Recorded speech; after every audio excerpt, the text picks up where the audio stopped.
Hôm nay mình sẽ làm một món rất nổi tiếng của Hà Lan là chả mực giả tay. Hồng mình vẫn đang bán món này nhưng mà mình tự làm chứ không có mua.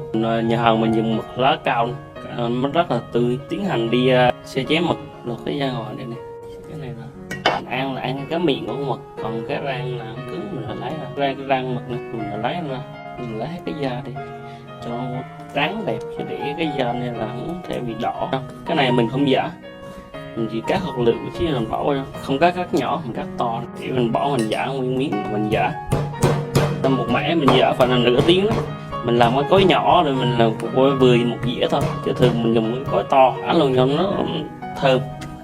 Giả tay thì nó dẻo hơn, chứ xe máy là nó không có dẻo bằng mực giả tay. Về được rồi, nó dẻo rồi, mình lấy ra. Cái đầu mực lúc nãy sắp bỏ vô trộn nó sẽ giòn, thực sự trộn đều. Đây, mình cho gia vị vào, xí nước mắm cho nó mùi thơm nè, xí mì chính, một ít tiêu bột lên, cho một ít bột bắp vô, cho xí bả bột thôi, chứ mình cho nhiều bột nó sẽ dở. Mình đập để cho kết lại, khô lại là được. Đây mình để viên vừa ép thế này, như cái bánh này.